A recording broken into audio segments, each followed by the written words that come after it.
Ya, pemirsa, kasus remaja yang membunuh bocah karena terpengaruh oleh tontonan film menjadi alarm pengingat tentang pentingnya pendampingan orang tua saat anak sedang menonton.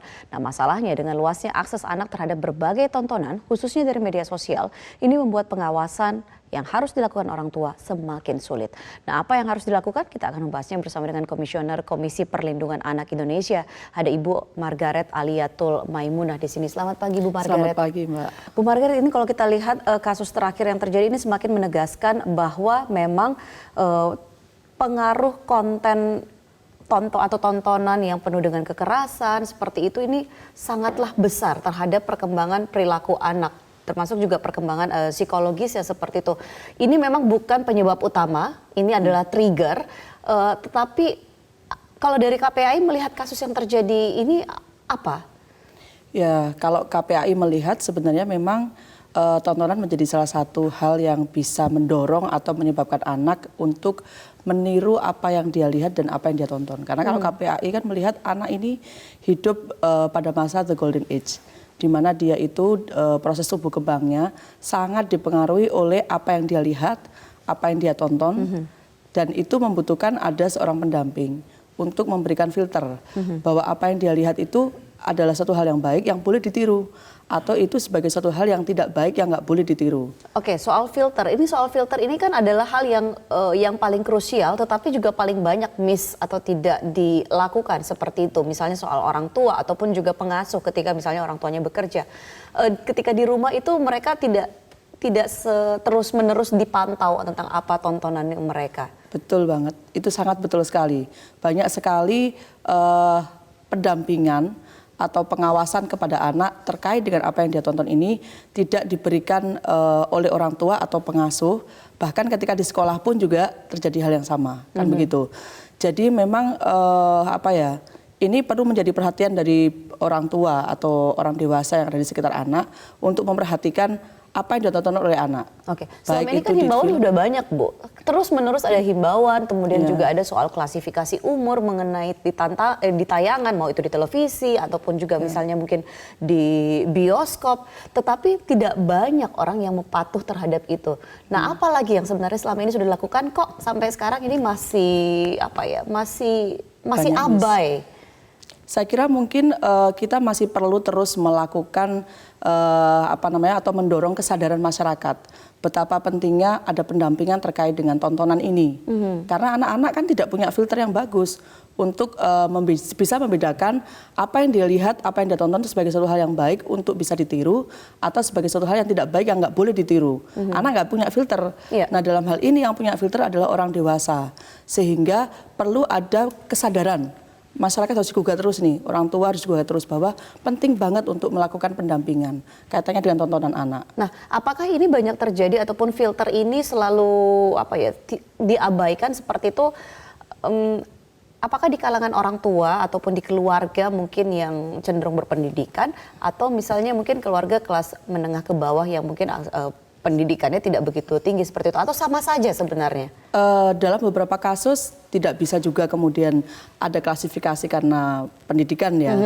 Karena gini, misalnya berkaitan dengan tontonan yang ada di media sosial atau kaitannya dengan gadget atau akses internet gitu ya. Pada beberapa kondisi orang tua atau keluarga memang ada kesenjangan yang terjadi antara orang tua dengan anak.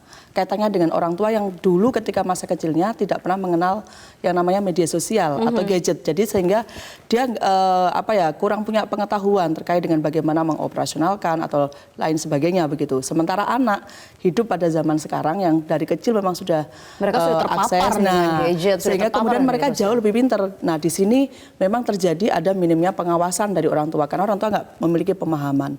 Tetapi ini tidak kemudian berarti bahwa pada orang tua yang memiliki kesenjangan saja terjadi persoalan tidak ada pengawasan.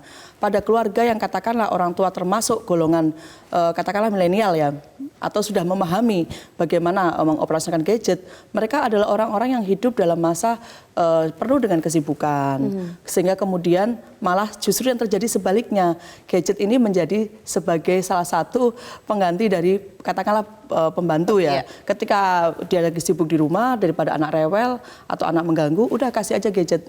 Nah, artinya ini pada kondisi orang tua yang berpendidikan ataupun tidak juga memunculkan bisa memunculkan. Persoalannya sama, ketika mereka abai ya hasilnya tidak memperhatikan terhadap konten yang dilihat oleh anak di media sosial atau di tayangan televisi lainnya. Oke, tadi kita bicara soal anak-anak itu kan harusnya mereka diberikan filter seperti itu. Nah, kadang-kadang mereka sendiri tidak punya filter, tetapi satu sisi kan Bu, tidak bisa dipungkiri anak-anak itu punya hak loh untuk mendapat tayangan yang benar-benar sesuai dengan umur mereka. Betul banget. Dan ini sepertinya tidak dipenuhi. Kalau kita lihat misal dari film yang ditonton oleh si remaja yang kemudian membunuh ini, dia tuh kan masih di bawah umur, tetapi dia sudah menonton tayangan seperti misalnya film horor seperti Chucky. Kita tahu itu kan bukan konsumsi anak-anak. Dan kalau pengalaman pribadi sendiri, saya ketika misalnya ke bioskop untuk film-film yang kategori walaupun itu film superhero, tetapi harusnya itu untuk kategori dewasa, itu masih banyak anak-anak yang diajak oleh orang tuanya untuk menonton. Karena kalau di kita ini Mbak, klasifikasi itu untuk usia anak berapa termasuk misalkan pada game-game online katakanlah ya, itu kan ada pada orang tua. Sementara tidak semua orang tua tahu, gitu ya. Ini di sini kemudian perlu ada sosialisasi. Tapi sebenarnya ada hal yang perlu kita tarik juga nih dari kasus ini ya, bahwa tidak semuanya ini harus menjadi tugas atau kasus ini itu hanya karena pengawasan kurang aja dari orang tua. Bukan hanya itu. Okay. Artinya pemerintah juga perlu untuk punya peran. Misalnya harusnya kita juga punya sistem yang bagus dong untuk memblok ya semua film atau tontonan yang kurang baik. Benar. Nah, kurang baik kan atau negatif terhadap guidance seperti itu kan. Iya, tetapi kan tidak semua orang punya waktu atau belum tersosialisasikan terkait dengan itu. Misalnya, katakanlah pada kasus game online aja misalnya ya. Kan itu ada batasan berdasarkan klasifikasi usia. Game ini boleh dimainkan untuk anak usia sekian. Nah, tugas untuk mendampingi anak katanya dengan game ini boleh untuk anak usia 10 tahun katakanlah begitu. Tapi ada anak usia 7 yang memainkan, itu kan perannya ada di orang tua. Nah, tugas pemerintah salah satunya adalah menguatkan atau sosialisasi yang kuat kepada orang tua. Tetapi itu juga belum cukup untuk kita bisa meminimalisir atau menghindari dari kejadian ini ya. Karena ada salah satu hal juga yang mesti diperankan oleh pemerintah dalam hal ini katanya dengan membloklah setiap tontonan, kemudian tayangan film atau game online yang itu bermuatan negatif bagi anak. Yang dimaksud bermuatan negatif itu meliputi apa saja? Yang pertama, ketika tontonan itu bermuatan pornografi. Yang kedua, ketika tontonan itu bermuatan kekerasan. Yang ketiga, ketika tontonan itu mempunyai pengaruh-pengaruh yang sekiranya itu mendorong anak bisa berperilaku negatif, itu juga mesti diperhatikan untuk tidak boleh tayang di Indonesia. Dan jangan pernah abai karena ini dampaknya ya bukan main-main ataupun juga bukan isapan jempol. Ini banyak sekali terjadi. Kita akan terlebih dulu melihat pernyataan berikut ini. Kalau kita lihat ada temuan dari aparat mengenai rumah remaja tersangka pembunuhan. Adanya papan curhat ya. Anak ini cukup cerdas, berkemampuan bahasa Inggris cukup baik, dan dia mengungkapkan berbagai perasaannya itu dalam berbagai tulisan seperti ini I hope that I'll never dan sebagainya, sudah mengatakan maaf dan sebagainya. Dan hasil olah TKP berikutnya kami juga menemukan beberapa tulisan-tulisan tangan ya. Yang pertama adalah bagaimana kemampuan menggambar si tersangka ini cukup baik, ya, perbandingan dia cukup baik. Kemudian bagaimana ungkapan dia, please dad don't make me mad dan sebagainya, ungkapan-ungkapan perasaan dia. Dan yang lebih menarik lagi, bahwa apa yang dilakukan hari ini sudah tergambar.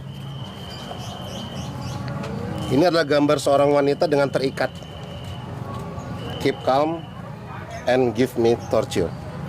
Nah, ini tentunya ini akan menjadi bahan-bahan yang akan kami kumpulkan dari TKP untuk bisa kami nanti akan dikaji oleh ahli kejiwaan terkait dengan proses penyidikan selanjutnya anak berhadapan dengan hukum.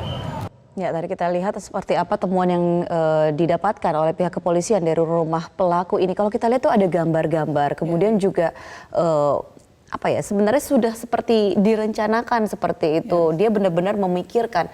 Nah, ini lagi-lagi kita sampaikan bahwa ini tidak bisa abai, itu sampai seperti itu. Orang tua pun juga harusnya curiga ya Bu, ketika misalnya ada hal-hal seperti itu, tiba-tiba kok anaknya menulis hal-hal yang menyimpang, bisa dikatakan seperti itu. Jadi kalau saya melihat nih yang pertama Mbak ya, dari temuan polisi tadi itu, yang pertama adalah memang faktor tadi ada pengaruh soal tontonan. Sehingga kemudian si anak ini kelihatan bagaimana dia bisa merencanakan sesuatu yang akan dia lakukan. Persis seperti yang dia tonton. Kan begitu Mbak. Jadi film itu sudah betul-betul berpengaruh di dalam pemikiran dia gitu kan. Sehingga dia sudah merencanakan akan melakukan seperti yang dia lihat. Itu yang pertama. Yang kedua, itu kan ada banyak tulisan gitu ya, ada luapan emosi-emosi, bahkan salah satu ada yang juga menyangkut kaitannya dengan hubungan dia dengan orang tua, salah satu orang tuanya, kan begitu.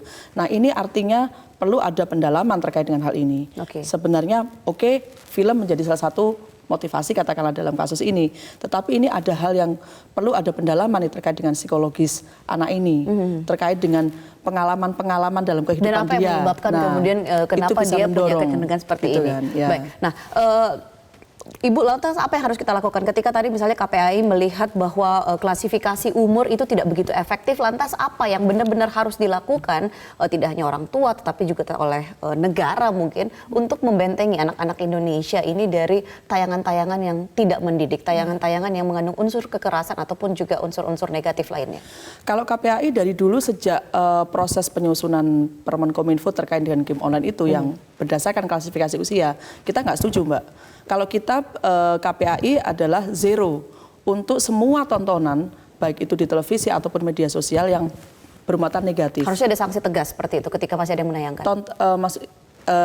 Artinya itu gini, langsung aja nggak boleh masuk. Kalau ada game online misalnya yang bermuatan kekerasan, perbuatan pornografi atau perilaku negatif yang itu nggak sesuai dengan kehidupan kita, itu yang pertama. Yang kedua, perlu juga kita mengajak peran dari penyedia platform di media sosial. Ini juga perlu untuk kita ajak komitmennya untuk diperkuat kaitannya dengan proteksi anak.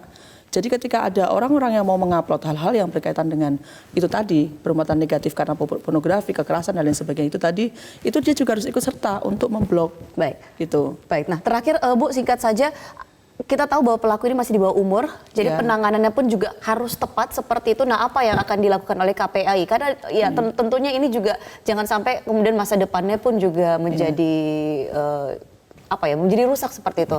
Ya, yang pertama kita sih berharap bahwa proses ini itu kan karena ini pelaku masih di bawah umur, itu menyesuaikan dengan apa yang diatur di dalam Undang-Undang SPPA.